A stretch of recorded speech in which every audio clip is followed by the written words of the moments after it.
नमस्कार, मी भीमराव लोणारे. यावेळी मी अंबादास दानवे हे आहेत महाराष्ट्र विधान परिषदेचे माजी विरोधी पक्ष नेते आणि सध्या ते आमदार आहेत. आम्ही त्यांच्या कार्यालयामध्ये आहोत.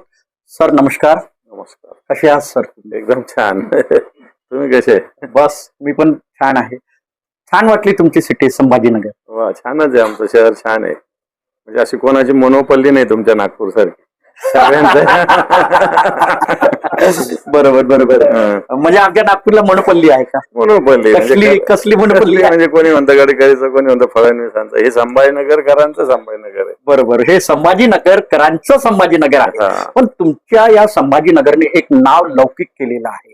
अभिजित दिपके सारख्या या तरुणांनी देशात नवीन क्रांती आणलेली आहे. बरोबर, तुमचं काय मत? हे चांगलं आहे ना. एक तरुण मुलगा अशा पद्धतीनं देशातील तरुणाईच्या प्रश्नावर आवाज उठवतो.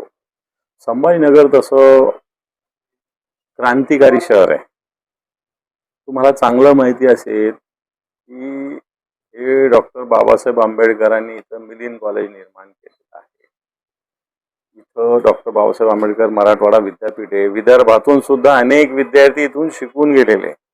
बरेच लोक विदर्भातले इथं सेटल झालेले आणि यांनी क्रांतीचं मोठं पावलं उचललेली. क्रांती इथून या संभाजीनगरातून झाली आणि त्यामुळे हे या मराठवाड्याने रजाकाराला सुद्धा पळवून लावलेलं आहे. जी रजाकाराची सत्ता होती निजामाची, आणि त्यामुळे क्रांती इथल्या मनामनात रोमारोमात मातीत रुजलेली. आणि म्हणून अभिजित दिपके सारखा एखादा तरुण अशा पद्धतीनं पावलं उचलतो तर मला वाटतं या मातीचा तो गुण आहे.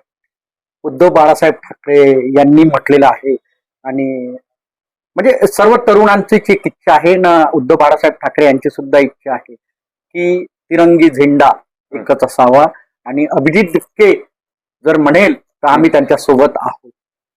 एक नवी क्रांती करत आहे. अभिजित दिपके ज्या अँगलनी काम करतो ते त्याला करू दिलं पाहिजे. उगाच त्यांना कोणतेही राजकीय पक्ष किंवा याचा बिलकुल जर गेलं तर पुन्हा मग हार्दिक पटेलचं कसं झालं गुजरातमध्ये, तसं नव्हता. या देशातले जे ज्वलंत प्रश्न आहे अशा पद्धतीने इंडिपेंडेंटली वेळ प्रसंगी एखादा राजकीय पक्ष समर्थन करणारा जर त्याचा विरोध जरी असला तरी त्याचा विरोध डावलून पुढे जाता आला पाहिजे. आणि मला वाटतं अभिजित दिपके त्याच पावलावर चालतो आणि त्याच पावलावर त्यांनी चाललं पाहिजे. सर, विदर्भामध्ये त्याप्रमाणे उभाटाचं संघटन बांधणी व्हायला पाहिजे, त्याप्रमाणे होत नाही आहे. तुम्हाला जर विदर्भाचं नेतृत्व दिलं तर संघटन बांधणी चांगली होईल. नेतृत्व वगैरे तिथले लोक करत असतात. नेतृत्व कोण आहे उसने नेतृत्वाला काही अर्थ नसतो. त्यांनी ज्याच्या त्याच्या भागातल्या लोकांनीच नेतृत्व केलं पाहिजे. उगाच हा जाऊन तिकडचं नेतृत्व तो इकडचं जाऊन इकडे याला अर्थ नसतो. मला असं वाटतं तिथं देश संघटनेचं काम आहे. विदर्भातून एक काळात 11-12 आमदार शिवसेनेचे होते. निश्चित मधल्या काळामध्ये काही संघटनात्मक दुर्लक्ष पण झालं असेल. त्याला काही कारणं दोन्ही बाजूने असतात. परंतु आता येणाऱ्या काळात या सगळ्या बाबीकडे लक्ष दिलं जात आहे. त्याचंच पाऊल मुंबईनंतर पहिल्यांदा नागपूरला रामरक्षा आंदोलन पुकारलं गेलं आणि त्याला प्रचंड प्रतिसाद मिळाला. सगळ्या पूर्व विदर्भ असो, पश्चिम विदर्भ असो. आणि मला वाटतं ऑलरेडी पश्चिम विदर्भात तर आमचं ऑलरेडी संघटनात्मक काम चांगलंच आहे. अकोला असेल, अमरावती असेल, बुलढाणा असेल, यवतमाळ असेल, वाशिम असेल. आणि पूर्व विदर्भात सुद्धा रामटेक शिवसेनेचा खासदार राहिलेला आहे. चंद्रपूरला शिवसेनेचे आमदार निवडून आले. गडचिरोलीत शिवसेनेचे आमदार होते. नागपूरमध्ये शिवसेनेचे आमदार होते. तर मधल्या काळात निश्चित थोडंसं संघटनात्मक दुर्लक्ष म्हणा किंवा शैथिल्य दोन्ही गोष्टी झालेल्या आहेत. परंतु आता उद्धवजी बारकाईने या सगळ्या विषयाकडे लक्ष देतात. आम्ही सगळे लोक त्या कामात आहोतच.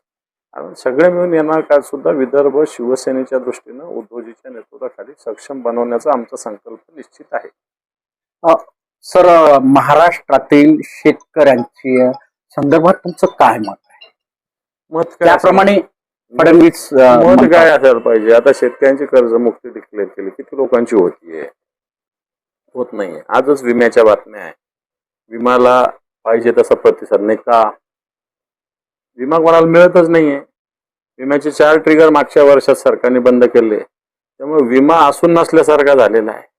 आणि मग सरकार आता शेतमालाला कोणता भाव आहे आताच्या घडीला? आणि मग शेतकरी विदर्भाचा असेल नाही तर मराठवाड्याचा असेल, आताच्या घडीला हा कास्तकार अतिशय वेगळ्या अवस्थेत आहे. मग विदर्भामध्ये धानाचा प्रश्न असतील, कापसाचा प्रश्न आहे, सोयाबीनचा इश्यू आहे, संत्रीचा इश्यू आहे. या सगळ्या याच्यामध्ये शेतकरी कुठे सुखी आहे?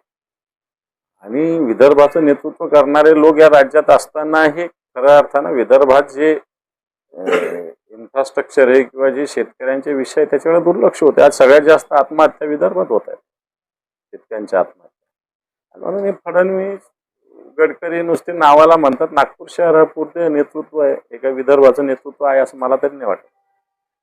माझा एक शेवटचा प्रश्न आहे. विरोधकांचं असं म्हणणं आहे की सत्ताधारी आमच्या परिसराचा विकास करण्यासाठी आम्हाला निधी देत नाही, आम्हाला बदनाम करण्याचं षडयंत्र आहे. हे पहा, मला वाटतं आता निधीच नाही या राज्यात. या राज्याच्या डोक्यावर 10 लाख कोटीचं कर्ज आहे. त्याच्यामुळे हे लोक नुसते उद्घाटन शो करतात.